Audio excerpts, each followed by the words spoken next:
Tank, I don't need you to be in here making licking noises on my microphone. He's probably just going to keep falling back in here, and if I shut the door, he's going to bark at me. This is what I get. Yeah, I can see him coming. Our cold open is going to be you shooing the dog. Yes, I think it might be at present.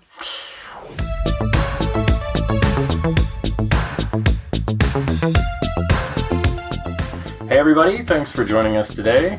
We're going to go on a voyage to Scandinavia because we are going to be talking about The Northman, which is directed by Robert Eggers. It is starring Alexander Skarsgård, Anya Taylor-Joy, and Nicole Kidman. This movie is rated R, and it is currently streaming on Prime Video. With a mind aflame with hate and revenge, Prince Amleth, the wrong son of a murdered king, heads to a cold, windswept Iceland to retrieve what was stolen from him, a father, a mother, and a kingdom. Like a war dog picking up the enemy's scent, brutal Amleth embarks on a murderous quest to find the hateful adversary, whose life is forever woven together with his by the threads of fate. So Dan, what was your gut reaction to The Northman? I enjoyed it. I think it's the kind of movie that's not for everybody, which probably you should get that idea from the marketing or the poster. Obviously, this is a revenge movie. It is going to feature lots of blood and some dismemberment and angry Vikings. I wrote down, man, there is a lot of yelling. Obviously, those things are not for everybody. I enjoyed it. How about you? Well, I just wanted to say, isn't it nice when marketing is honest? The feel-good story of the year. Cut to heads flying, blood everywhere. Yeah. Right. I enjoyed this movie too. I thought that it was really well done. And it's funny talking about what the marketing was because I feel like it was so on the nose exactly what I expected I was going to watch that it was just almost like, that was it exactly. Well, thank you. Great job. Robert Eggers has quite the eye. It is a beautiful movie to watch, despite all the dark, ugly things, and a good cast, good actors. So, solid movie. The thing that's funny to me is the movie is so artistic, I almost feel like I should be more artistic in my descriptions. And at the same time, there's the part of me that sees the Scandinavian nature of everything that's so down to earth and no frills, and that's kind of how the movie felt in a lot of ways. Not sacrificing the art in any way, but that, very much wasn't trying to go over the top every single opportunity it could, but at the same time, still finding those moments, so. This movie kind of weirdly made me think of Genndy Tartakovsky's Primal, just in the sense of it being like a very emotional-driven, uber-violent story. This one might be slightly more civilized thanks to the inclusion of spoken language, but only slightly. Right. I think that's a pretty good comparison because they're both getting down to these very visceral parts of humanity where violence tends to be the solution to most problems. Right. Pretty much right out of the gate, I think just one or two shots in, I thought to myself, dang it, I should have watched this in the theater. This is a movie that is just fine to watch at home, but it definitely had so many moments in it where I thought, this is why we go to the theater to see something on a giant screen, because just these vast, beautiful images and compositions and the sound and everything. If you ever get that opportunity, I'd say take it. It's inevitable that we'll probably talk a little bit about The Witch and The Lighthouse, which are the two movies that Robert Eggers directed before this one, because there's some familiarity. And one of the things that is familiar is I like how in his filmmaking, he gives you the impression that he time traveled to the period and set his cameras up and started recording. It never comes across as a modern movie, if that makes sense. Because I think of a film like Gladiator, where it's like, I don't want to say that it's like Michael Bay or something, but there's this dynamic quality to it that's, blockbustery and, which is fine because it was a choice to do it a certain way. But I feel like there's so much of what he does, even when he's doing things that are a bit more fantastic, that still just feel like I don't think about visual effects. I feel that I've been transported to a time period I'm not supposed to be in. And he just excels at that. That's amazing because I have almost that exact same phrase written down in my notes, that it felt like the camera crew had traveled back in time and I was looking at an actual historical depiction of events. Yeah. And that was one of the things I thought was really interesting reading about this, is that apparently he worked really closely with multiple Viking scholars from Scandinavia, at least one of which said that they think that this is one of the most faithful, Viking movies that have ever been made because of how much attention they paid to detail to try to make things look appropriate in terms of settings and costumes. So that was pretty cool.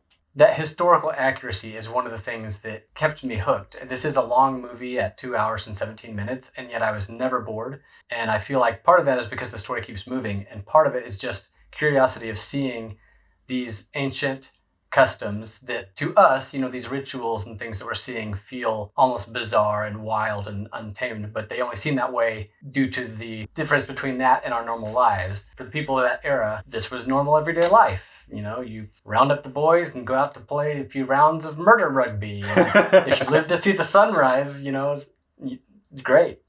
It didn't even occur to me that I was not bored at all, despite the long running time, which completely validates your point. This movie had a lot of content, but I never felt like, would they get on with it already? Which is the thing. I feel like there's no magic formula to how long a movie's supposed to be. When you do it right, the length is appropriate to what you created. Robert Eggers seems like he has a strong interest in the visceral quality of being a human. It seems like in his different movies, there's some consistency there on the difficulty in being alive. And once you remove yourself from modern society, that gets a lot uglier, a lot easier, I think. At the same time, I'm not going to remember his quote verbatim, but I read somewhere, someone had asked him, like, you keep making period pieces. Is there a reason why you do that as opposed to making modern movies? And he had a nice, eloquent, long statement, but he ended it with the idea that when you look at these people, they're us. And I enjoyed that, because maybe you wouldn't just randomly kill your coworker because you had a disagreement, where they might, but what you disagreed about doesn't seem all that different. I don't like, what the foreman told me to do. That makes me angry. So now you complain at a smoke break, then you just kill him. So this might just be me, but it did not occur to me even once while watching this that we were seeing the same story that Shakespeare's Hamlet is based on. Even with the similarities between the names Amleth and Hamlet, still just went right over my head. It wasn't until later that I like, oh yeah, I get it now.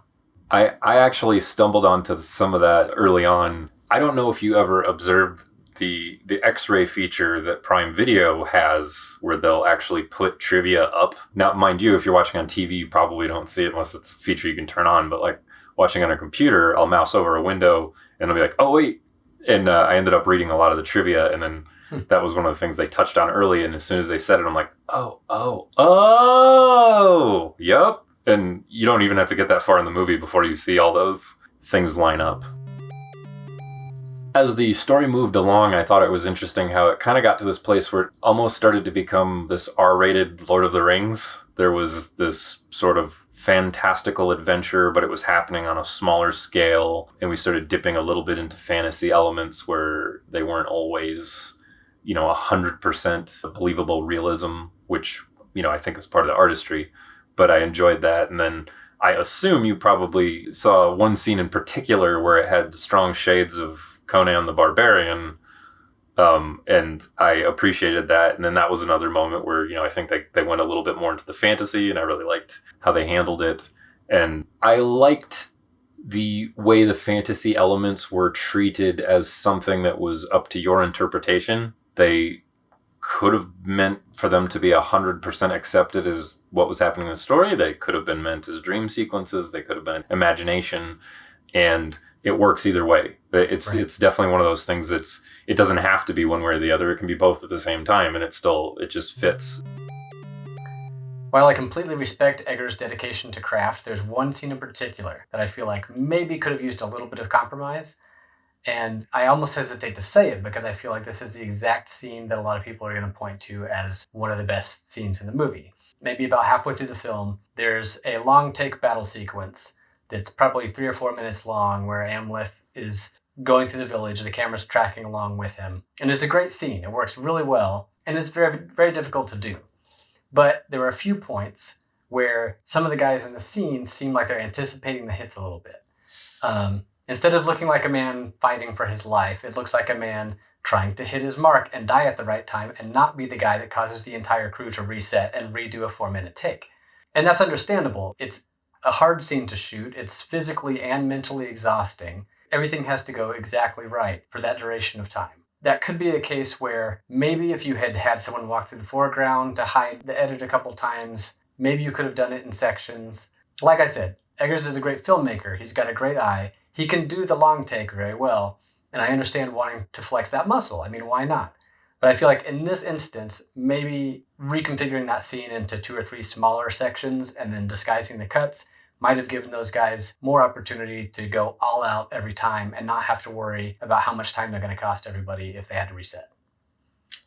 I think that's a fair criticism. And oddly enough, you bringing it up, I have an image in my head of one particular guy getting attacked where I think I subconsciously was not buying how little effort he was putting into defending himself. Because it was kind of like, sure, dude, you're literally about to die. You're sort of just like waiting for the sword to hit where it's supposed to so the blood will squirt out of your pack. And yeah. Mm-hmm.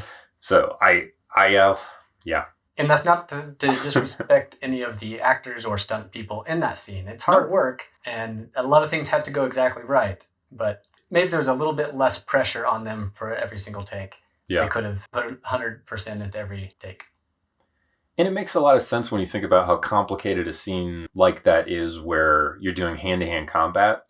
I know it's got to be extremely complicated to do stuff like that. And I'm thinking of the movie 1917 that, you know, the entire movie was meant to look like it was just one long shot. At the same time, I'm thinking of a movie like that where people get to get shot by bullets. So you don't even have to be on screen with the guy who just shot you. You just have to have the bullet explode and you fall over and die.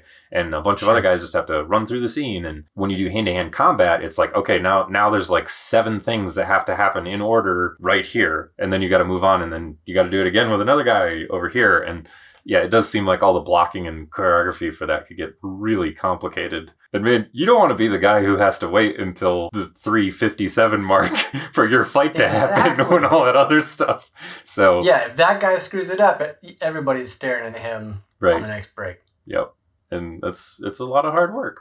So yeah. You know, I think they did do a nice job, but I agree with you that they might have done themselves a service by breaking it up a little bit so that it wasn't quite such a huge undertaking.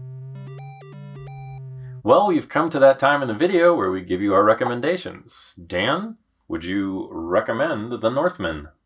I would. As I said up front, I really enjoyed this movie. Again, I don't think it's for everyone. You probably know if you're the type that's not going to want to see all the blood and dismemberment. But if that's the sort of thing that you can handle, I think this is a movie that you need to watch. Your fate is set and you cannot escape it. I would also recommend The Northman, and I would have those same caveats. This is a very violent movie. There's a lot of the darker side of humanity. If that makes you uncomfortable, it's pretty consistently throughout the story, so you might not want to do that. Nonetheless, it is a good story with compelling characters where you're invested the entire time. So if that's worth something to you and you don't mind the darkness and the violence, I'd say go for it. Yeah, I feel like Robert Eggers in my book is 3 for 3 now, and I'm looking forward to seeing his next project. Yeah. Thanks for joining us on Video Connection. We are all out of time, but we hope you enjoyed this review, and we hope that you'll come back and join us for the next one. See ya.